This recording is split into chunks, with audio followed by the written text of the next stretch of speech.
mistakes. Without them we wouldn't be here. Let's hear it for inexactitude, for imprecision. Bravo, for fudging and hip hip 3 cheers. If that new mutation hits an egg.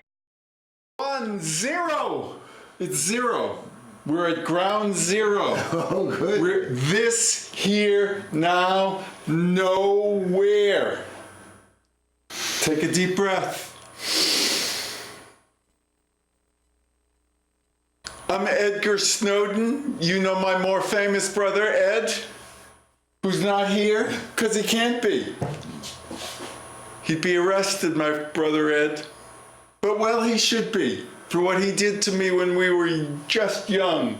But we're not going to go into that today. Today we have another agenda. We're preparing for my 70th birthday anniversary. Why anniversary rather than just birthday? Oh, that is why we have the Koran here, to deepen the understanding and the insight of 2020 hypo hindsight. This, because it's a practice. Oh, an anniversary means practice? Yes. Okay. Yes. Until you get superannuated. Which is what we're talking about today. We are superannuated. That means you're dead. And I will be dead sometime in the next 21 years. I imagine myself being dead. And you can say, I told you so. Those of you perfect audience. Because here at the studio, we could even make a surprise invitation to your housemate, Michael, and his lovely wife, who I like a lot. Yeah. Muriel.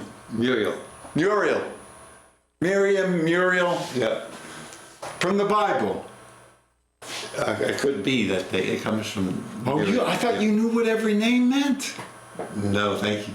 Oh, what does Michael mean? Who is like God? Who is like God? Whoa, I rest my case. You are. I'm like God? Yes, it's my job to discover how... Oh, Delawar. That's what I used to be called. Delawar. When I wore I wore a white turban, and I didn't shave my head. My. I didn't need to at the time. And I had a long ponytail, some white sailor pants, and a white cowboy shirt, although that wasn't, strictly speaking, the garb that the Kundalini yogis wanted. But I've always been one to somewhat push the envelope. Yes. Yes. Yes, pushing the envelope is important. Because otherwise you wind up voting for Hillary. Oh, is that for me to vomit into? Now to push. Oh, an envelope. Oh, look. Look. It's already predetermined. I want to color outside the lines. Yes, you can. Oh, good. You can push it any way you'd like. Okay, how about if I... No, that's not pushing it, that's ripping. Oh, Mikey is here to make sure the means justify the ends. By any means necessary. We will practice intention and intuition. So, You're going to tell us your thoughts and feelings about death? my thoughts and feelings about death. Wow, you're in a morbid state today. Yes. I am? You are. Mortality. We shuck this mortal coil. Yes. Yes, in iambic pentameter. Da-dum, da-dum, da-dum, da-dum, da-dum, da-dum. It's a nice way to go. That's a good way to go. And we'll make that into a haiku, but we'll need a few more syllables. 7 more, I think. Yeah. On the down low. On the down low, we can like adjust it, fix it up, so you can wear white sailor pants and cowboy shirts and still get it counted as a haiku. Now, is there a little anecdote or story about you facing death that you would like to share? Yes, I was facing death. Wow. I remember it well. It was on the North Circular in London. And I was on my bicycle, and the North Circular is steeply downhill at a certain point. Near, well, it's not too far from Golders Green. And I was just beating, you know the way I push the envelope? Well, I was pushing the envelope on a yellow light. And there was always this little turn off, because in England you turn different way than you, so there was, and there was never any cars turning. So I thought I'd be fine for this yellow light. And it was dark, and I didn't have a light. So I was going probably 40 miles an hour. And I just made the yellow light. But the guy on the other side who was taking a right or a left, whatever the opposite to what we were taking here, he was taking a left or a right, and he turned, he did not see me, and he missed me by that much. Well, thank goodness. Yes, otherwise I would have been RIP. So what did you feel and think during? Oh, I had to stop. I just, the image, even though he didn't touch me, it was like that close, but he didn't touch me.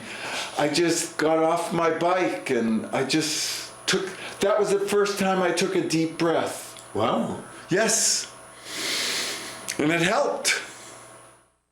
And then I took another deep breath, and I took about 15 or 20 minutes of deep breaths before I was calm enough to keep going. Because it was pretty scary. It was so little a difference between what happened and what didn't happen. Yes. That taught me something. You know, it was like that. Did you ever read Franny and Zooey? I think I did, but I don't remember. Yes, there was a short story about an Indian boy who, he talks the whole story through and talks about things being fated in a sort of Hindu-ish way, but I don't think Salinger actually understood. But the story is a good story because at the end, he does everything. He's a brilliant and very insightful kid. And he usually goes and swims. And he goes in his usual place and jumps in the swimming pool, but the swimming pool isn't filled and he dies. It reminded, I think of that story with the North Circular. And how sometimes you get very close to death. You don't even realize it's going to happen. But it does happen. There have been some other times. I don't know if there have been any times that have been quite as close as that one. There have been, well, actually, yeah.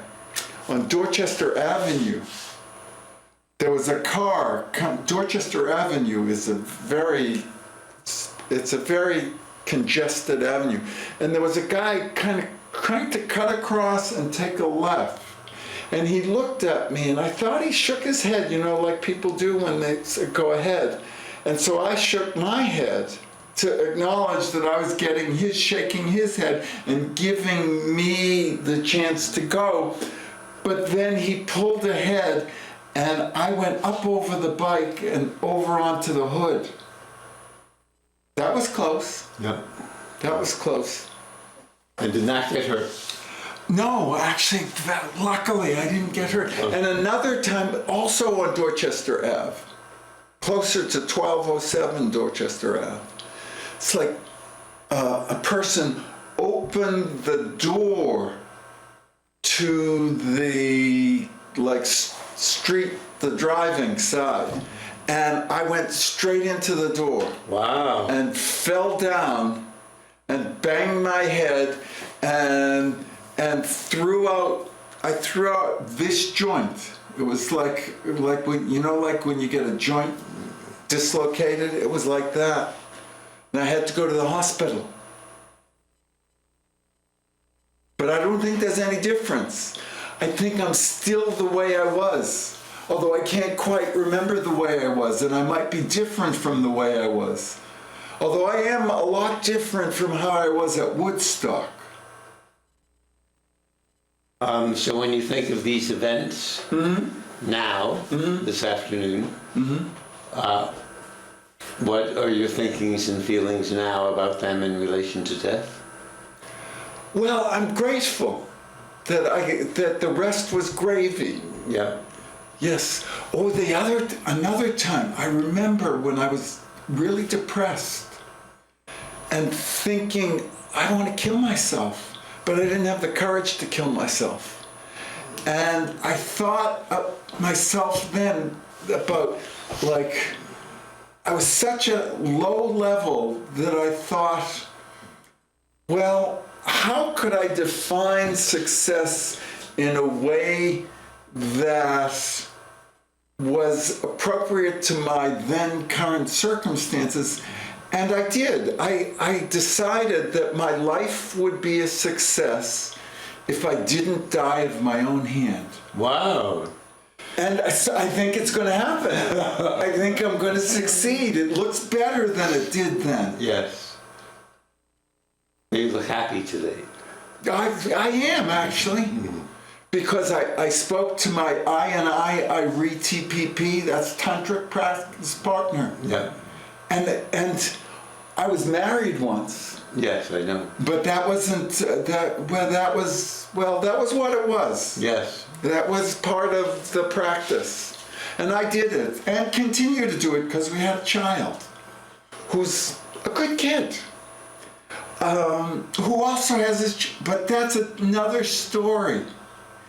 But after that, having had that experience, I actually chose well. And for the last 9 years, I have been the animus to the anima of my all-time favorite choice, and sometimes the anima to her animus. Yes. It's a very Red Bookian, Jungian kind of orgone box. And how does this relate to your thinking about dying as your 70th birthday comes? Well, I was thinking this morning about dying and about writing a haiku on the down low. Yeah. But I never got around to it. But I thought, what I did think was that since there's a party on Sunday, and I was thinking that if my life is really successful, I'll die on one of the decadal anniversaries on the exact same day I was born. That's what they say about saints, really enlightened people, that they die on the same day they were born. Well, it seems like you're upping your first definition of success. Oh, but you know how that is. That you know how seems that very goes. doable. This seems less doable, doesn't This it? seems, it doesn't sound to me like this is something you could control it. People do choose to die. Yeah. No, you see, that's a contradiction. That would be a contradiction. Oh, because you blow. Yes, because then I'd blow the most simple. No, but when you're we just had someone we knew who fasted herself to death. Ah. And in 4 days, she had Parkinson's. Wow. And she wanted to die before she lost her mind. And so for 4 days, she refused, I think, drinking even, and she was dead. 4 days? She was dead? 4 days, yeah. Wow. It only takes 7 if you don't drink. Wow, I'm going to keep that in mind. So that might So it not makes count. it more... That might not count. That's how I... Oh no, that counts. I want to die that way. You do? Yeah, very much so, yes. Really? Yep. Wow. I was force-fed as a child. This would be my... Oh, this would be your final rebellion. Wow. I like that. Maybe I'll die that way too. I think that sounds like a good way to die. One, if you know, like, if you Time is have coming, like... and that doesn't kind of... I don't think the word suicide should be connected to that. No, I think that's just like choosing your time. We need a new... Yes, that's a good word. It's choosing your time. Yes. Yes. We like the repetition of it too, I think. Choosing your time. Yes. Yes. So I think you have to have a vision for what you want to happen. Because the other thing is, between now and the time I died, I'd like to be president. You started with this low bar. But now we have to, we're gonna up the ante. Could you be president in a Herbie for president. symbolic way? And all our listeners, the perfect audience amongst them, Yes. can send to this address, CTV. If they want to be pioneer donors to the Herbie for President campaign. Herbie instead of Hillary. That's what we're calling it. Any thoughts, often when I'm going through this now in my 70s, which I love in a way, some of it was very hard, of my life passing before me. Like Woodstock, that happened to me at Woodstock, yes. So you understand. I do. So is it happening, want to say what happened then, or is it happening now? Well, then, because Woodstock was Woodstock, and because my friend, who became a musician who had a #1 hit, Annie, it was called, his hit. His name was Andy. Yeah. And he had a hit called Annie. And that was good. But I went to Woodstock with him, and he knew one of the bands. I think it was called Yes. I think the band was called Yes, or maybe it was 10 years after, but he knew them because he was a musician. And so we got like press passes.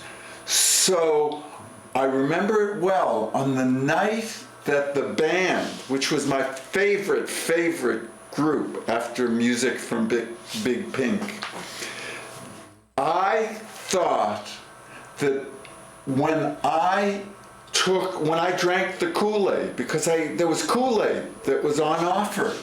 And it turned out the Kool-Aid had window pane and clear light both in it. And so I took it and listened to the band do The Wait, which was my favorite band song.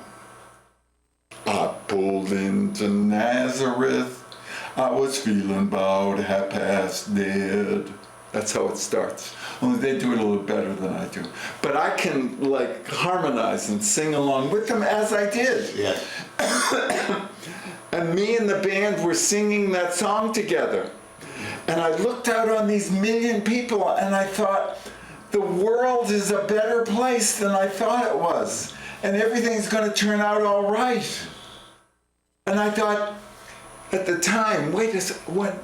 That was 1969. Oh, yes. So RFK and MLK had already been murdered. And I guess was Nixon president by then? Yes. Oh, he was president by then. But I was still in a good mood. Maybe it was the acid. So what does this have to do about that? Well, I thought I wanted to die at a high point. And that was, and it should have a certain feel to it. Wow. And so I realized this is exactly the feel I would want death to have. Oh, my. So, yeah. I think it might, people used to say, who believe some people. Yes, some people. Mm-hmm. Goodbye, cruel world, I'm going home. Oh. And in some ways, and they did. and all these lovely songs, these gospel songs. Swing low, coming for the cab. My mother sang that just before she was dying. Really? My mother, who didn't believe in God, and she was not talking then, and I sang to her, and she finished it, coming for to carry me home. Wow, and then she died? Soon after. Yeah. Wow, that's a good story. I like that story. I had a good experience with my mother, who died just like, I think 3.5 years ago now. Because I was reading her a book. We were reading a book together. But there's a bad part to that story. Because my brother Bobby interrupted. We read an Eric Larson book about the Dodges, who were the Dodges were the Dodge. What was his name? I forget what his name was. But the Dodges were the family that were the ambassadors to Nazi Germany. So in 1933, they went to be the American ambassadors, or 1932 or 33. Yes. Yeah. And they were the ambassadors, and they interacted with the Nazis before the Nazis were the Nazis, or before the Nazis really took power. Or showed how bad they were, yes. Right. And and it was, and we read that whole book. It was funny because first we thought, my mother and I thought we'd try something funny. So we tried, I think it was Dan Chiasson, he writes sort of funny books, or Tom Perrotta, sort of comic type books. But we tried a couple like that, and they weren't, my mother didn't like them so much, and I didn't like them so much. And then kind of I don't remember, I think I saw this book and started to read it and liked it. And then I started to read it to my mother, and she liked it too. So over the period of her hospice was like 4 months. And over that 4-month period, it was like a 280-page book, something like that. And we read the whole book. I read her the whole book, you know, and we were down to the last page and a half, just as she was dying, sort of like your mother. Only instead of singing, because that would have been a good idea too, but my mother wasn't much of a singer. She probably wouldn't have done that. And by that time, she wasn't really doing anything but listening. She was still aware, because even though she was 90, she had all her marbles. She was marble laden right to the very end, as I hope I will be. That's a really hard thing when you lose your marbles. I think I might, if I knew I was losing my marbles, I think I might stop eating and drinking. Yeah, that's when this woman, Barbara, decided. Oh, Parkinson's makes you do that too? She was afraid. She wanted to go before she lost her ability to know what was going on. Oh, yes. Well, anyway, we were reading this book, and we're down to the last, what turned out to be the very last day, the last page and a half, and I was reading it to her, and my brother Bobby, from the other room, he wasn't even in the room, he was gonna like take over later, because we divided the time, because we couldn't, by then it had gotten to the place where we couldn't even be in the same room together, him and me. So I was reading this book, and he stomps in and he says, I don't think it's appropriate for you to be reading that now. And your mother liked it? My mother liked it. She chose it. It was hard for him, huh? It was hard for him. And my mother didn't have the energy, because at the beginning, when he first came, because he flew in from California, when he first came, he wanted her to have more treatment. But she'd had lots of treatment, and the treatments all stopped working. It's hard having a brother, and he's a therapist too, yes? No. Oh. His wife's a doctor. Oh, and he is? He's a nothing. What does he do for a living? He doesn't really do anything. He was faking that he was working for AT&T, and he had a couple of he runs these intelligence conferences for right-wing people that he tried to, and he got Ouch. hooked up with some Fox News Oh, so I see. host. So that's type hard person. for you too. Your mother's Absolutely. dying. How did you? Yeah. So that's a hard. Did you So- ever finish the book? Well, afterwards, I told the story. I didn't finish it while she was Oh, alive you didn't. Oh, because he came in and the and she end of died. it. She died within the hour. Wow. But when she died, Yes. I just knew that I needed some time alone before I told my brother. Yeah. So I spent 10 or 15 minutes with her, just hanging out and feeling the energy. And then I called the hospice nurse and because I had to get that set in motion. And finally, I took a deep breath and I chanted a few